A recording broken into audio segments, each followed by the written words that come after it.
My son was outstandingly beautiful. And when you saw him, your mind was utterly possessed by sexual passion. Every time men commit actions of uncontrolled immorality, that is Aphrodite. And it is appropriate that the goddess's name begins with folly. As you looked upon him, as he glittered with gold in his oriental raiment, you went raving mad. It was a little world in which you inhabited in Argos, and you had hoped that when you'd left Sparta, you would overwhelm the city of the Phrygians and wash with its gold with your extravagance. Menelaus' palace did not give sufficient scope for your riotous luxury. Enough of that. You say that my son took you away by force. Which of the Spartans witnessed this? Did anyone hear you shouting out for help? And young Castor and his brother were not yet amid the stars.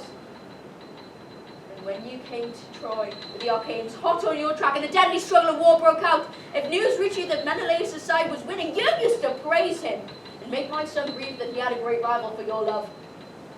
But if the Trojans met with success, Menelaus was nothing to you. You kept your eyes fixed firmly on events and led your life following the tide of fortune. You did not wish to keep company with virtue. And then you say that you tried to steal away from the towers by letting yourself down by a rope, since you were being held in Troy against your will. Tell me, where were you caught stringing yourself up in a noose or sharpening a sword? The course that any noble woman would take in the misery of the loss of her former husband. Yet I always gave you this advice. Don't leave this city, my sons will marry other women, and I shall smuggle you onto the Achaean ships. Put an end to this war, both for Greece and for us. But this was a bitter medicine for you to swallow as you ran riot in the house of Alexandros and begged the barbarians to prostrate themselves before you. These things were important to you. Now you come out here and breathe the same air as your husband, you foul creature! You should have come humbly, shuddering in fear, your head shaved bare, showing some sense of shame for your former sins rather than this impudent flaunting. Menelaus, have no doubt in my conclusion. You must crown Greece with an honor worthy of you. Kill this woman. Set up this law for the rest of the female sex that whomever betrays her husband must die. Menelaus! Take vengeance on your wife in a manner worthy of your ancestors and your house. Rebuke the charge of cowardice the Greeks level at you, and appear noble in the sight of your enemies. You have came to the same conclusion of myself. Yes, this woman went willingly from my house to share a foreigner's bed, and the introduction of Cypris in her speech is mere remarkable.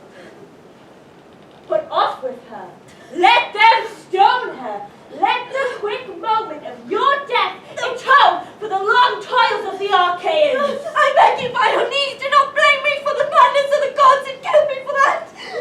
Do not betray your friends whom she has killed. I beseech you for their sake and their children's. Enough, old woman. I pay no attention to her. No, I will take her on my ship across the sea. Do not put her on the same ship as yourself. Why? She put on board since I saw her last. Once another, always another. Well, that depends on the attitude the lover adopts, but it shall be as you wish. She shall not go on the same ship as us, for in fact your advice is rather good. And when she has reached the land of Argos, the wretched woman will meet the wretched death she deserves. Let her death teach the whole female sex a lesson in chastity, which is by no means an easy thing to teach. Her death will strike fear into their lack of self-control, even if they are more shameful than her.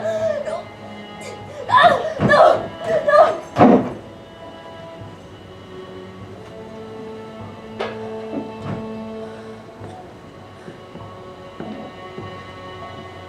It concerns me, Lord Zeus. It concerns me. Whether as you sit on your throne in the remote air of heaven, you take thought for the complication of our ruined city, which a fire has dissolved. Oh my husband, you wander in death, unburied, awash, and a ship of its oars will carry me to Argos, that land graced by horses, where men dwell in the heaven-high Cyclopean walls of stone.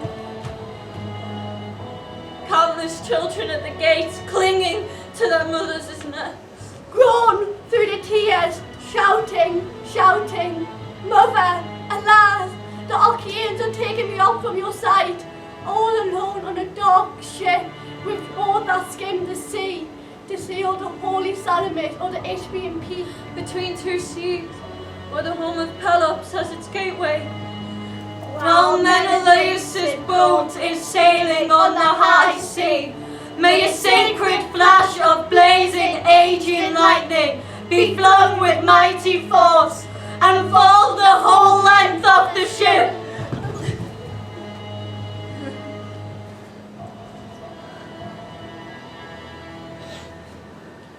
For he takes me weeping into exile. Away from Ilium, from my country, to be a slave for Greece, While the daughter of Zeus has the golden lute, in which maiden delight may he never come to Sparta, his native land, and the hearth and home of his fathers, and the district of Pitane, and the temple of the goddess with a strong gate, whose train great grief within her hellish marriage, and brought grim sufferings from the streams of Semus.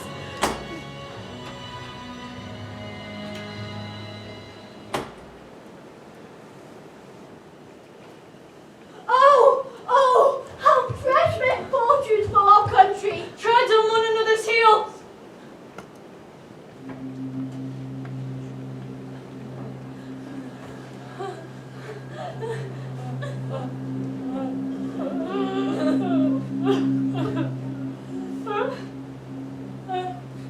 Wretched wives of the Trojans, look upon this corpse. Astyanax, who the Danaans have killed, throwing him from the towers in a grim game of quo.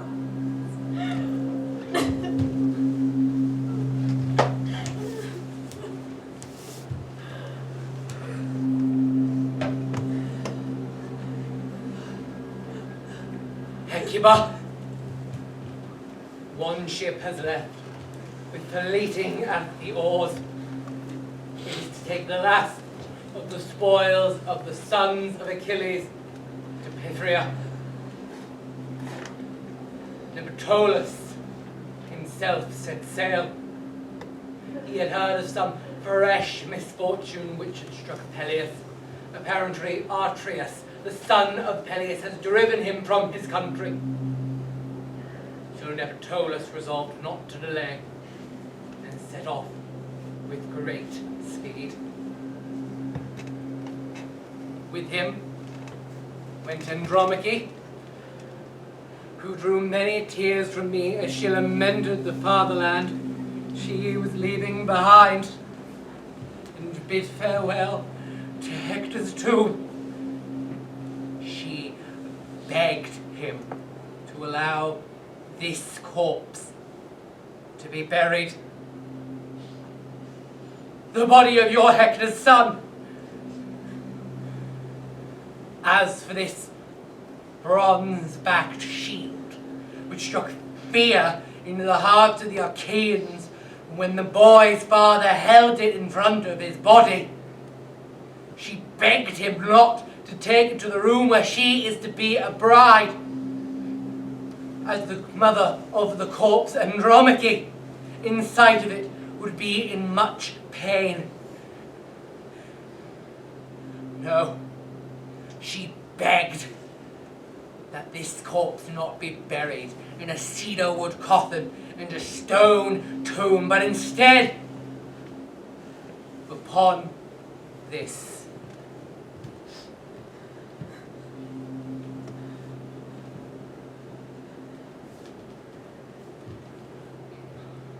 That he should be given into your arms, so you may adorn him with robes and garlands as best befits your circumstances and strength allows. You must complete Andromache's orders as quickly as you can.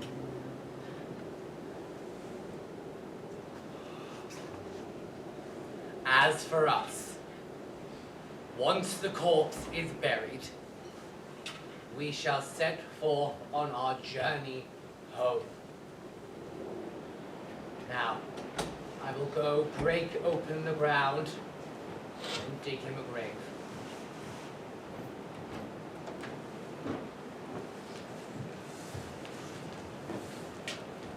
Set the round shield of Hector on the ground. It gives me no joy to look upon this painful sight. You Argives, who swell with greater pride in your spears than your wits, why were you so frightened of this boy that you committed a murder that has no precedence? Was it in case he might someday restore our fallen city? Your strength amounted to nothing then. Even when Hector and our numberless army triumphed with the spear, we used to fall in battle. But now that the city has been taken and the Phrygians are wiped out, you are still frightened of this little boy. I cannot praise a man when his fear is irrational. My child, how cruelly your death came upon you. For if you had reached manhood, taken a wife, and held the royal power that makes men the equals to gods, you would have been happy. If there is any happiness in all of this. But as it is, you have no memory of seeing these things or understanding them in your heart, my child. They were a heritage which did not come down to you. Unhappy boy, the walls of your father's cities, the towers that Phoebus built have shorn the locks on your head which your mother tended like a garden, smothering them with her kisses. Amid them, the blood laps out where the bone is broken. I cannot conceal the horror of this. Oh, these sweet hands. Such sweet remembrance of your father's hands. And this dear mouth once so free with braggart promises, but is silent now. You deceived me when you clung tight to my robes and said, Mother, when you die I shall come to your grave. I shall cut a big lock from my head, and I shall come with troops of friends and address you with loving words. But it is not you who shall bury me. No, it is I who shall bury your pitiable corpse. As an old woman having lost her city and her children, giving burial to a mere boy. All those embraces, all the care I lavished upon you, all the broken nights, gone! Gone. What can a poet write about you on your grave? The Argives once killed this boy because they feared him. An epitaph to bring shame to Greece. Though you do not share your father's heritage, you shall have his bronze-back shield. You shall be buried upon it.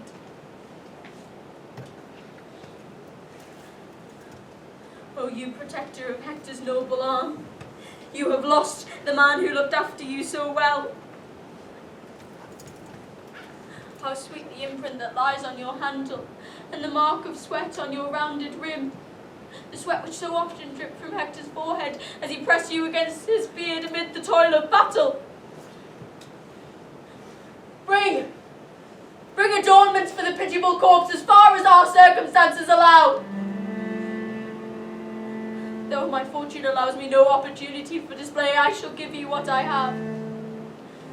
A man who rejoices because he thinks his prosperity is secure is a fool for fortune. Like an unstable man has a way of jumping this way and that. And no one is ever happy simply in himself. My child, your father's mother places adornments upon you for the things that once were yours. But you have won no victory over your companions with horse or bow, the sport the Phrygians duly observed, though they did not pursue it to excess. As it is, God-hated Helen has taken these things away from you. She has destroyed your life too and brought your whole house to ruin. You have stabbed me to the heart! You who were once a great lord in my city!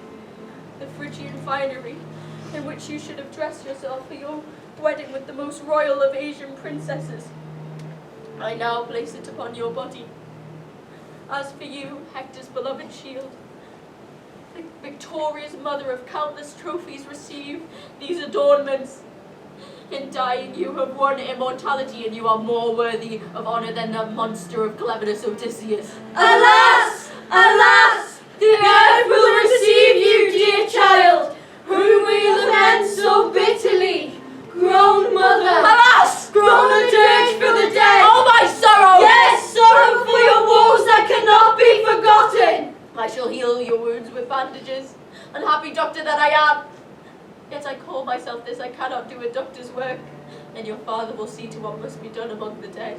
Strike! Strike your head with your hands! Beat in their oar strokes! Oh, misery! Misery! You dearest women! Hecuba! Speak to us!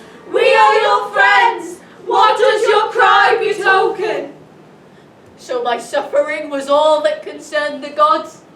That and Troy too, this city they picked for their hatred. All our ox sacrifices were in vain. If the gods had not turned the world upside down, we would have vanished into obscurity. We would never have given men to come the inspiration to sing of us in their songs.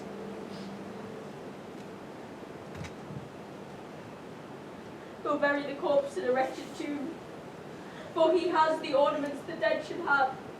I think it makes little difference to them if they are given rich funeral honors. It is merely a vainglorious display for the living. Oh! Oh!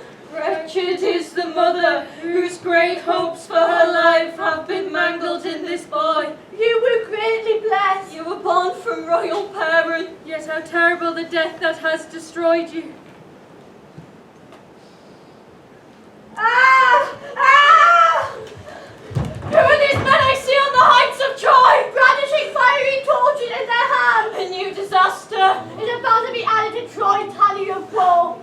I tell you, captains, who have been ordered to burn this city of Priam, let the flames in your hand idle no longer and set to work. Raise Ilium, so that we may set our journey home from Troy with gladness in our hearts. But let my order have two effects. So you girls of Troy, go to the Achaean ships when the leader of the army raises his trumpet to blare. And you, most wretched of old women, follow these men. They have come from Odysseus to fetch you, whom you have been assigned to as a slave in the lot. Oh, my sorrow! This is now the be-all and end-all here of all my woes. I shall leave my fatherland. My city is being torched. Come, old legs. Make what haste you can, however difficult it may prove, so that I may salute my wretched city. Oh, Troy, the city that once breathed forth greatness among barbarians. Soon you will be stripped of your famous name. They are burning you and leading us off from the land as slaves. Oh, you gods! Yet, why do I call upon the gods? They have not heard me in the past when I have called to them. Let us run into the pyre, for it is best for me to die together with my country as it burns! Your woes have driven you mad, old woman. Do not delay. I must deliver Odysseus his prize and you into his hands.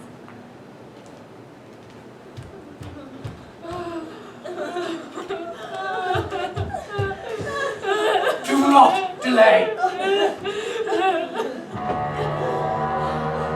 Son of Cronus, Lord of Phrygia, father, do you see what we suffer? The race of the Dardanus does not deserve all of this. He has seen it. The great city of Troy is destroyed. It is a city no more. And think of the past. Troy blazes. The buildings of Pergamum and the city and the tops of its walls are consumed by flames. like smoke on the wings of the breezes. Our land laid low in war now vanishes into nothingness. Our halls are overrun by the devouring fire and by the enemy's arms.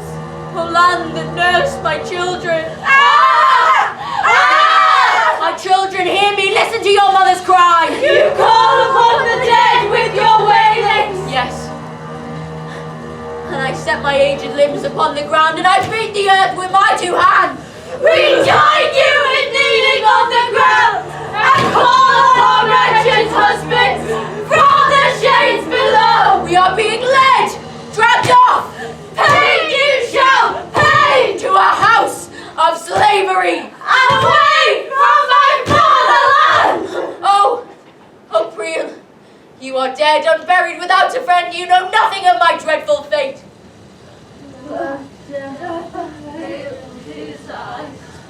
Holy amid unholy slaughter, the halls of the gods in my dear city.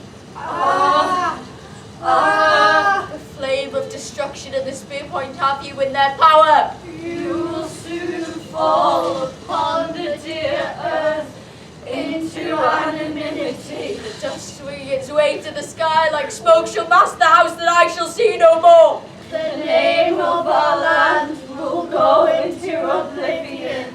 All is scattered and gone. Unhappy Troy is no more. Did you understand? Did you hear? Yes! The thrashing as the citadel crumbles! An earthquake over Troy! An earthquake overwhelms the city!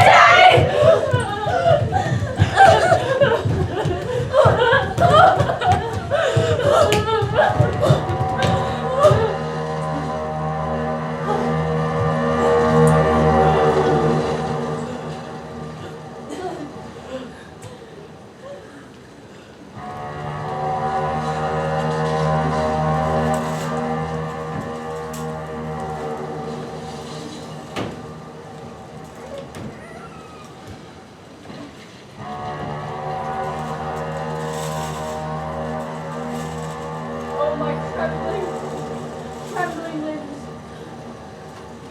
support my steps. Go forward into the day where your life of slavery begins.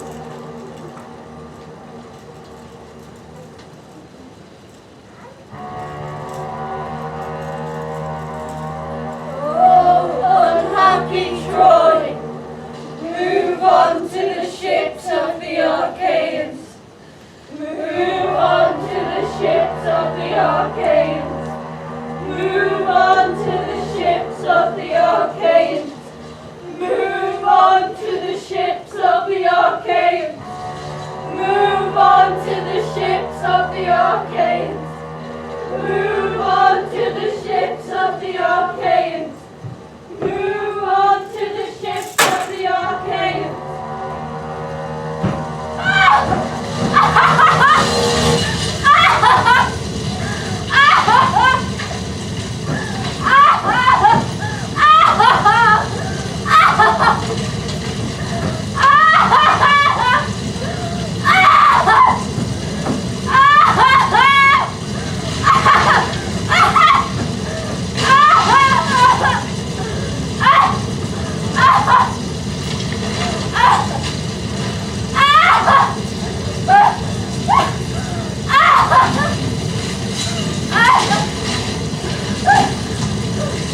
so much everyone for coming, and our actors will be down with you shortly.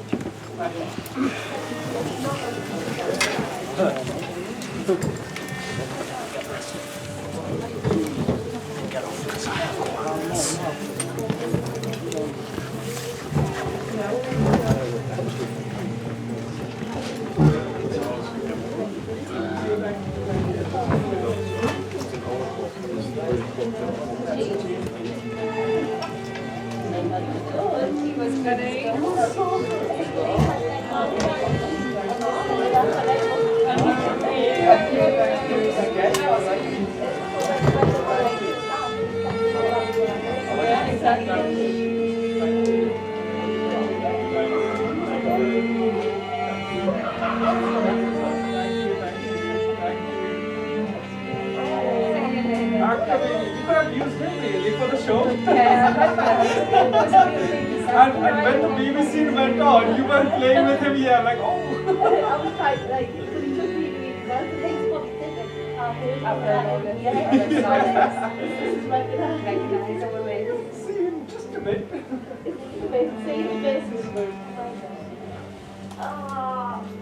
Actors, come on, please. Well done, guys. Oh. Hard one, yeah? Yeah. Was it just recording? Yeah, can I have camera? Have we stopped Yes. recording? Yeah, we had to stop recording this time because last next It was We'll clean it up and we're done. No, well done. Thank you so much, Mandy, and thank you so much, actors.